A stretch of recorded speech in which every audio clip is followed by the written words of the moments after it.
जाओ कहीं भी शादी खाली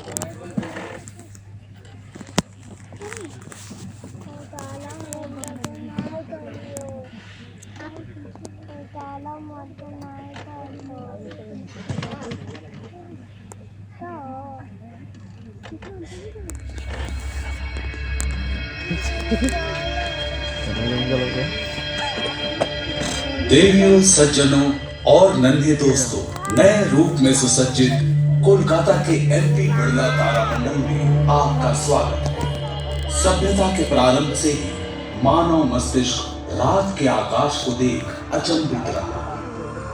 सदियों तक नक्षत्रों का निरीक्षण करने के बाद पूर्वजों ने बनाई कुछ विशाल इमारतें जो कैलेंडर और वेधशालाओं के काम आई।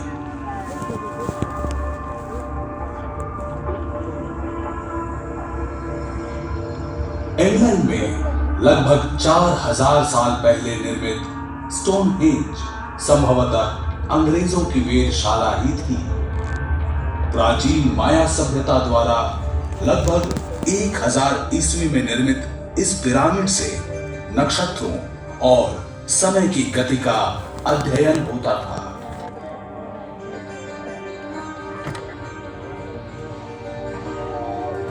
लेकिन विज्ञान और तकनीक के विकास ने महाकाश के बारे में हमारी पुरानी सोचों को बदल दिया।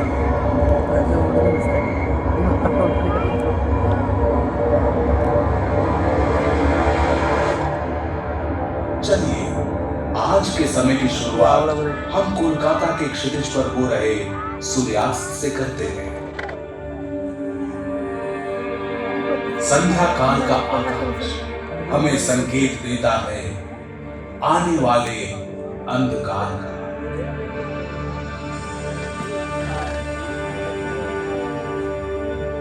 गुम होते उजाले में टिमटिमाते बिंदु उभरते हैं। जल्दी ही हमें रात्रि का शानदार आकाश दिखने लगेगा। महाकाश के एक कोने में खड़े होकर हम नक्षत्रों से भरे असीम आसमान को देखते हैं, मानो ये हमें आमंत्रित कर रहा हो।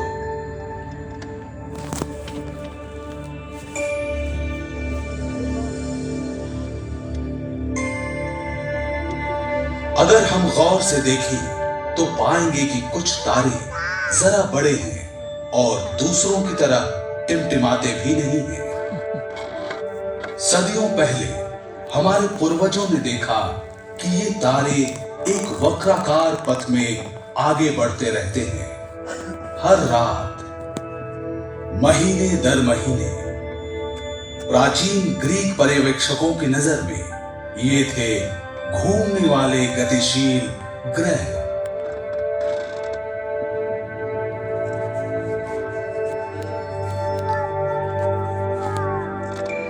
अब हम जानते हैं कि ये सुदूर में बसे खूबसूरत ग्रह हैं, जिन्हें रोशनी मिलती है हमारे ही सूर्य से। जैसे जैसे समय गुजरता है, पूरा आसमान पूर्व से पश्चिम की ओर बढ़ता है, लेकिन ये आसमान नहीं घूमता, बल्कि हमारी धरती पश्चिम से पूर्व की दिशा में परिभ्रमण करती है। तारों से सज्जित शामियाने में सिर्फ एक नक्षत्र स्थिर है, ध्रुव तारा यानी पोल स्टार। कोलकाता में ये उत्तरी आसमान में 22 डिग्री की ऊंचाई पर दिखता है। रात के आकाश में इधर उधर बिखरे तारों में हमारे पूर्वजों ने महाकाश की संरचना को समझने की कोशिश की। उन्होंने देखा कि एक दूसरे की तुलना में ये तारे पूरे साल लगभग एक ही दूरी पर रहते हैं। आसमान में एक दिशा सूचक सा बनाने के लिए उन्होंने नजदीक स्थित तारों के समूह को लेकर 88 संरचनाएं बनाई और उन्हें काल्पनिक रेखाओं से जोड़ा।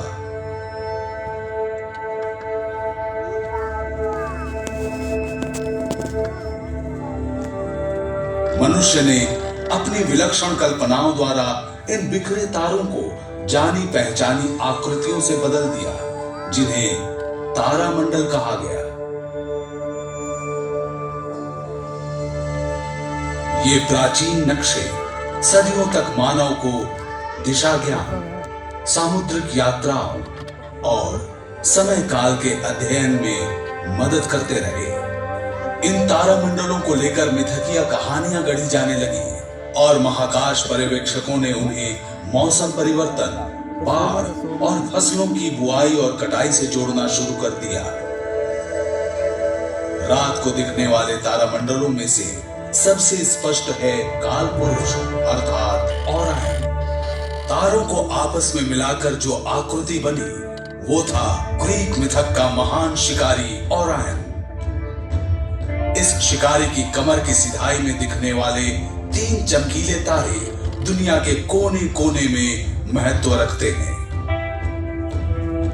आज आसमान में दिखने वाले अन्य तारामंडल हैं आर्सा मेजर या ग्रेट बेयर कॉन्स्टलेशन, जिसे भारत में सप्तर्षि मंडल कहते हैं, कैसियोपिया रानी, टॉरस यानी वृषभ,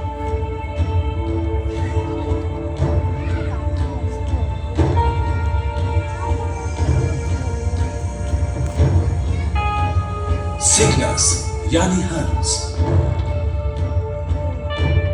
तकनीकी विकास के साथ मनुष्य की नजर अब तारों से भी आगे है। महाकाश के अंधेरे भरे असीम और सुदूर इलाकों तक, जहां आंखें नहीं देख सकती, हमारी आंखों के सामने खुला पड़ा है पूरा ब्रह्मांड।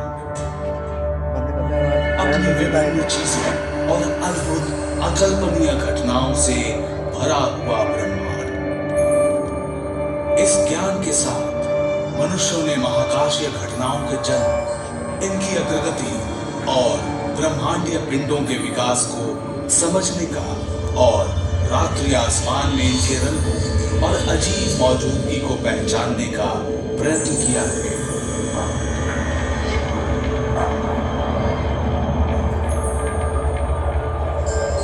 चलिए अब हम चलते हैं अनगिनत विविधताओं से भरे हैरत अंगेज महाकाश में। देखते हैं असंख्य रंगों से भरपूर दृश्य, जो वास्तव में पूरे महाकाश का एक छोटा सा हिस्सा भर है। जीवन की संभावनाओं से भरे हमारे ब्रह्मांड की कहानी, द कॉस्मिक कोलिशन।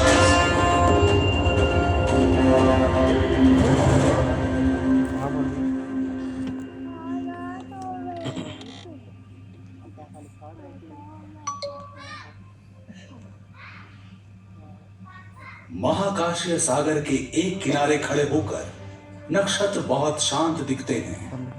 लगता है ब्रह्मांड में सब कुछ अनुशासित है। जब रात के अंधेरे में अचानक कुछ नया दिखता है तो हमें हैरत होती है। आसमान में धूमकेतु के आने से हमारे पूर्वज हमेशा आतंकित होते थे। सन 1631 में जब विसुवियस पर्वत का शिखर ध्वस्त हुआ तो उसके जलते लावा से इटली के 2 शहर बर्बाद हो गए। उस समय एक धूमकेतु दिखा और इस अजनबी घुसपैठिए को ही इस विनाश और विस्फोट का दोषी माना गया। 1665 ईस्वी में लंदन के लोगों ने प्लेग में हुई मौतों के लिए भी एक धूमकेतु को ही जिम्मेदार माना था।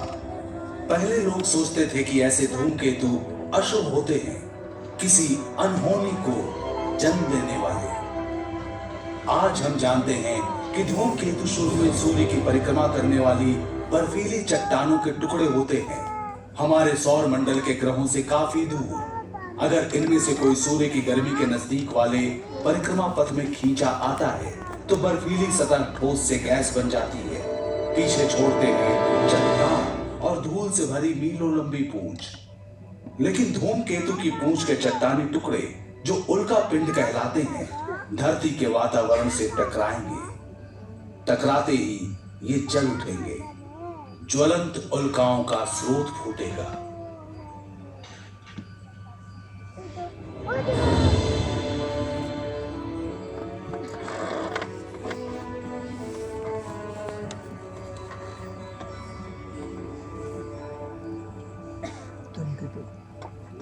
आजकल कभी कभी लगता है कि धरती पर स्थितियां बहुत ज्यादा और बहुत जल्द बदल रही हैं। बात सिर्फ धरती की नहीं, ब्रह्मांड में परिवर्तन ही शाश्वत है।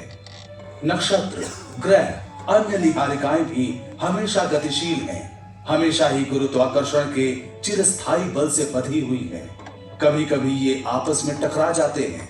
ये खतरे की घंटी हो सकता है, लेकिन टक्कर दरअसल फायदेमंद हो सकती है और खूबसूरत भी। चलिए मेरे संग एक सफर पर धरती के करीब और हमारी गैलेक्सी से बहुत दूर देखिए कि कैसे महाकाश के इन टक्करों ने हमारा अतीत रचा, वर्तमान प्रभावित किया और भविष्य को गढ़ेंगे। हमारे चंद्रमा के जन्म को लेकर कितने सारे सिद्धांत हैं। हाल में वैज्ञानिकों ने एक और सिद्धांत प्रतिपादित किया।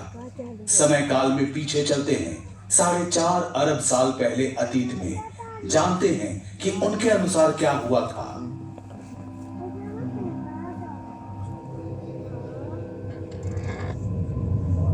हम जिस पृथ्वी को देख रहे हैं वो युवा है, अभी भी गठन की प्रक्रिया में है, जहां जीवन अभी तक नहीं पनपा। शुरुआती समय में हमारे सौर मंडल में ग्रहों जैसे विशाल चट्टानी टुकड़े झुंड में घूमा करते थे। कुछ का परिक्रमा पथ था जो उन्हें पृथ्वी के नजदीक लाया। ये थोड़ा ज्यादा करीब आ गया।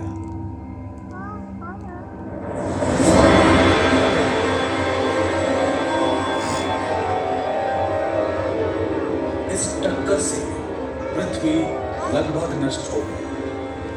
अंतरिक्ष में फैला पिघला हुआ लावा, ज्यादातर लावा वापस विध्वस्त ग्रह पर गिरा।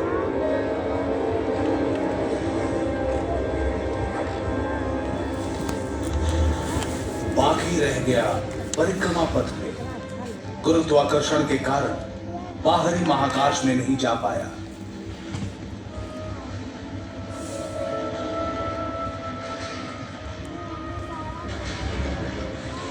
जब ये खुरदुरे चट्टान धरती के चारों ओर घूमने लगे, गुरुत्वाकर्षण ने इन्हें एक साथ किया। ये टकराते गए, जुड़ते गए, इनका आकार बड़ा होता गया।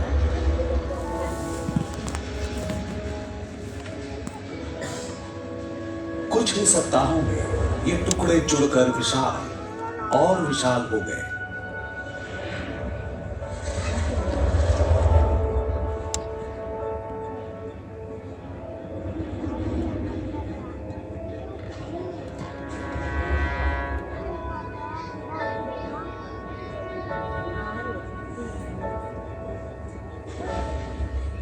एक महीने से भी कम समय में आकार अविश्वसनीय हो गया। चांद का जन्म हुआ। बिल्कुल सही, सिर्फ एक महीने में बना था हमारा चांद।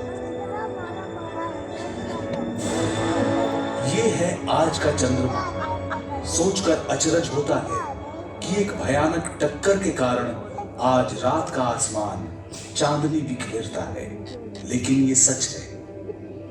कारण हजारों थे, अलग अलग, लेकिन इन टक्करों से ही धरती पर जीवन पनप सका। आघात ने धरती की धुरी को झुका दिया, जिससे ऋतु परिवर्तन हुए। चंद्रमा के गुरुत्वाकर्षण के कारण ज्वार भाटा बना। तब से लेकर आज तक हमारे सौर मंडल में ठहराव आया है। अब दूसरे ग्रह से पृथ्वी के टकराने का डर नहीं है, लेकिन दूसरे टक्कर हमें रोज प्रभावित करते हैं। कुछ खास टक्करों में शामिल है हमारा सूर्य भी। फिक्र न करें, इतनी जल्दी धरती जाकर सूरज से टकराने वाली नहीं है। हमारा परिक्रमा पथ नियंत्रित है और अरबों सालों तक ऐसा ही रहना चाहिए। लेकिन धरती पर हर जीवन निर्भर है सूर्य में होने वाली टक्करों पर।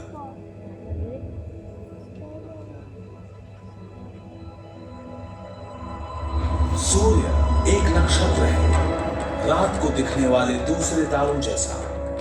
बहुत पास है इसलिए अलग दिखता है, एक बड़ा चमकीला सुनहरा पिंड, लेकिन सूर्य में कुछ भी सुहाना नहीं है।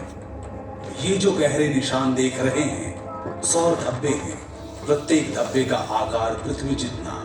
सौर धब्बे का रंग गहरा दिखता है क्योंकि सूरज पर यह सबसे ठंडे स्थान है। तापमान 4400 डिग्री सेंटीग्रेड। बाकी का सूर्य तो और भी गर्म है। दूसरे नक्षत्रों की तरह सूर्य की ऊर्जा भी सूक्ष्म कणों यानी प्रोटॉन के टकराव से निकलती है। हर सेकंड सूर्य में असंख्य प्रोटॉन टकराते और बुझते रहते हैं, जिससे असीमित परिमाण में ऊर्जा निकलती है। अधिकतर ऊर्जा सूर्य को प्रकाशवान बनाती है। इनमें से कुछ के कारण सूर्य की सतह पर चार्ज कणों की निरंतर धारा बहती है, जिसे सौर पवन कहते हैं, और जो करोड़ों मील प्रति घंटे की रफ्तार से सौर मंडल में निकलती है। या कम अंतराल और तीव्र गति वाली सौर आंधी जो कणों को महाकाश में उड़ा देती है। अभी हम नासा के उपग्रह द्वारा खींची गई सौर आंधी की सच्ची तस्वीरें देख रहे हैं। उसे स्थिर देखा। सौर आंधी का बादल उपग्रह से टकराया और चित्र लेने वाले उपकरण पर छा गया।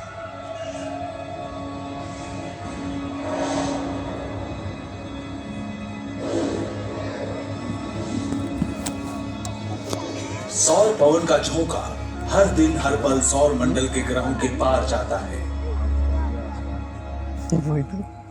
ये इतना शक्तिशाली है कि इसका संपर्क मात्र ही हमारे वातावरण की ऊपरी सतह को उड़ा ले जाए, अधिकांश पानी सोख ले और धरती पर जीवन का विकास परिवर्तित हो जाए। लेकिन खुशकिस्मती से धरती की सुरक्षा करता है एक अदृश्य कुदरती कवच। अभी आप जो देख रहे हैं वो पृथ्वी के चुंबकीय क्षेत्र का काल्पनिक चित्र है। धरती के लौ अंतर्भाग के कारण हमारी धरती विशाल चुंबक की भांति काम करती है।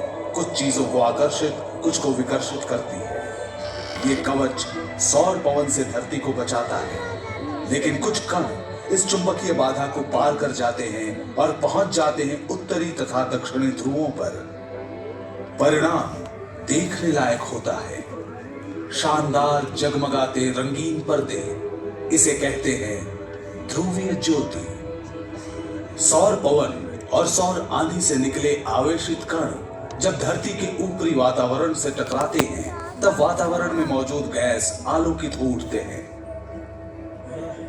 ये है इंटरनेशनल स्पेस स्टेशन, जो 400 किलोमीटर की ऊंचाई से धरती की निचली कक्षा में परिक्रमा करता है। महाकाश में जाकर ध्रुवीय ज्योति को देखने वाले कम ही हैं।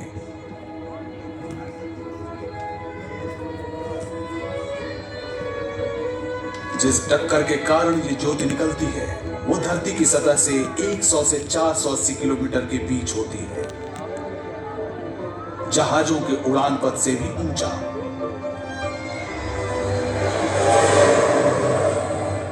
और होता है हमारी धरती का सबसे अनोखा प्रकाश उत्सव।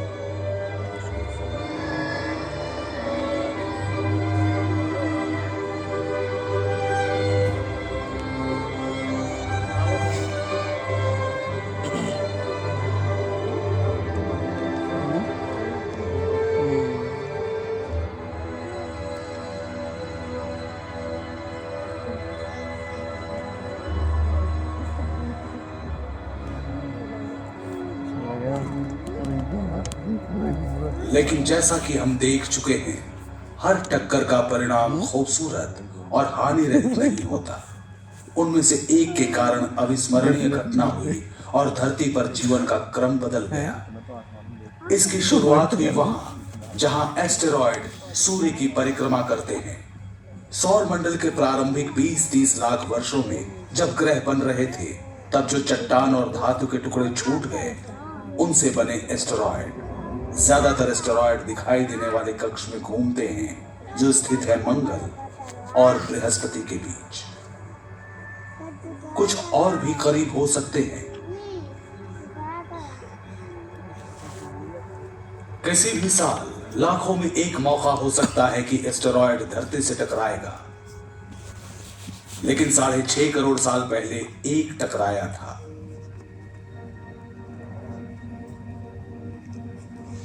ये लगभग 12 किलोमीटर चौड़ा था, 65,000 किलोमीटर प्रति घंटे की रफ्तार से बढ़ रहा था सीधा पृथ्वी की ओर। लेकिन हम जिसे जानते हैं तब पृथ्वी ऐसी नहीं थी। मनुष्यों के अस्तित्व में आने से बहुत पहले, जब विशालकाय डायनासोर्स घुमा करते थे यहां, उनके दुर्भाग्य से सब बदलने वाला था।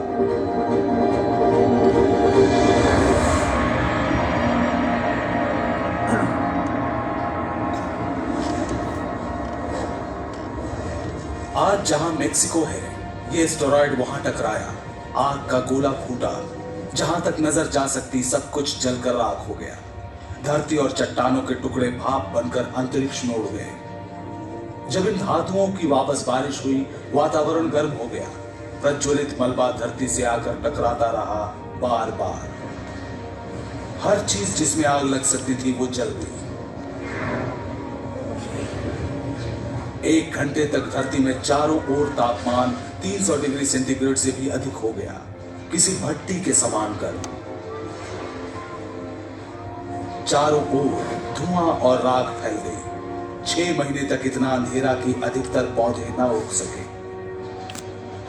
टक्कर से हुए महाविनाश और ज्वालामुखी विस्फोटों तथा बदलते समुद्र के स्तर के बीच धरती पर मौजूद 3/4 जीवन रूप खत्म हो गए।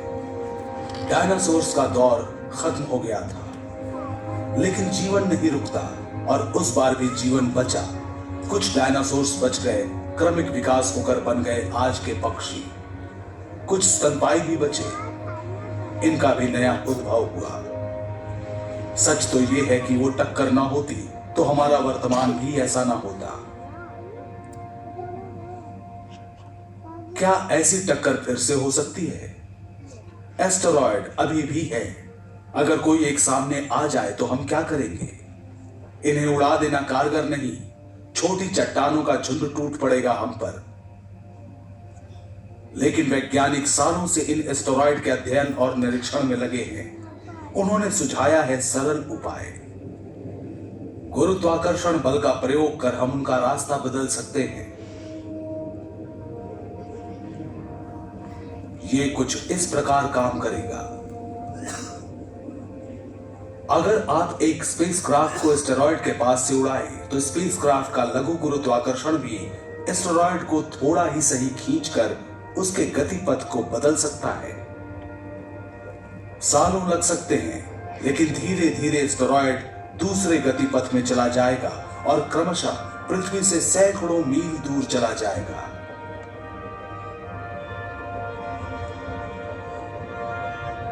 कुछ 100 मील की दूरी भी काफी नहीं है, लेकिन हमारी सुरक्षा के लिए पर्याप्त है।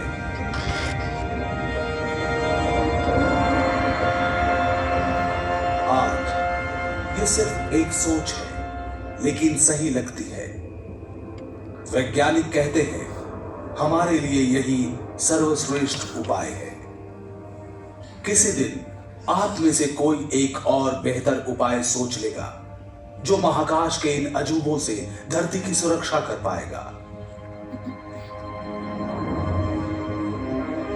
हम जानते हैं कि एक टक्कर से चंद्रमा का जन्म हुआ और वो टक्कर आज हर रोज सूर्य को ईंधन देता है। हमने देखा टक्कर ने डायनासोर्स को खत्म कर दिया। हमने सीखा हम कैसे गुरुत्वाकर्षण के प्रयोग से अपना भविष्य सुरक्षित कर सकते हैं। सब कुछ यहीं पर घटित हुआ, पास के महाकाश में।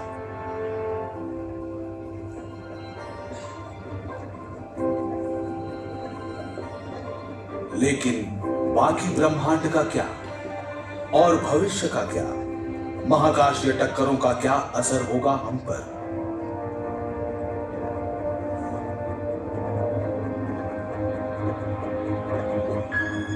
हम आकाश गंगा से आगे बढ़ते हैं, जो हमारे सौर मंडल का घर है।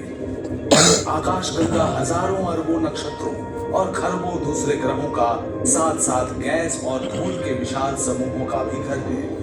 गैलेक्सी के नक्षत्र एक दूसरे से इतनी दूर हैं कि टकराने की संभावना न्यूनतम है, लेकिन अपवाद तो होते ही हैं। चलिए हमारी गैलेक्सी के मुहाने पर पल भर ठहरते हैं। जो नक्षत्र हमारे पास से गुजर रहे हैं वो गोलाकार समूह का हिस्सा हैं। यहाँ सभी तारे ऐसे ठूंसे हुए से रहते हैं कि कभी कभी आपस में भिड़ जाते हैं। ऐसा अमूमन नहीं होता। यहाँ भी लाखों वर्षों में एक बार ऐसा होता है।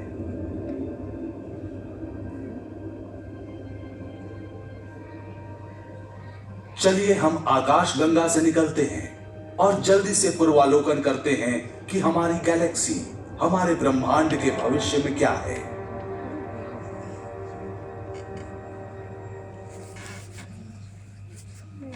भविष्य में अरबों वर्ष आगे आ गए हैं हम, पृथ्वी से 5 लाख प्रकाश वर्ष दूर। देखिए, आकाश गंगा पड़ोस की गैलेक्सी एंड्रोमेडा से टकराने वाली है। हमने इस दृश्य की गति बढ़ा दी है। आप हर सेकंड में प्रकाश वर्ष की गति से बढ़ रहे हैं। ब्रह्मांड की बाकी चीजों की तरह गैलेक्सी भी भ्रमणशील है। हालांकि एक दूसरे से काफी दूर है, पर गुरुत्वाकर्षण इन्हें बांधे रखता है। ये दो विशाल गैलेक्सियां एक दूसरे के इर्द गिर्द घूमकर महाकाश में नृत्य प्रस्तुत करेंगी। नजरें मिलाकर कभी पास आएंगी, कभी दूर जाएंगी।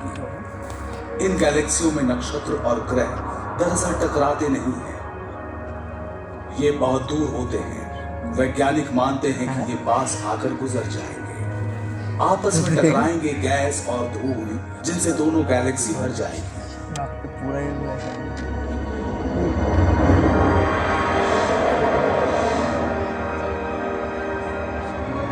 और इन टक्करों के कारण जन्मेंगे अनगिनत नक्षत्र और ग्रह। होगा ये कि आज से अरबों वर्ष बाद आकाश गंगा और एंड्रोमेडा मिलकर नई विशाल गैलेक्सी बन जाएंगी। गैलेक्सी की टक्करें उनके जीवन की सामान्य बात है। सच तो यह है कि हमारी गैलेक्सी भी दूसरी छोटी गैलेक्सियों की टक्कर से बनी है। इन टक्करों के बिना आकाश गंगा का अस्तित्व नहीं होता और शायद हम भी नहीं होते।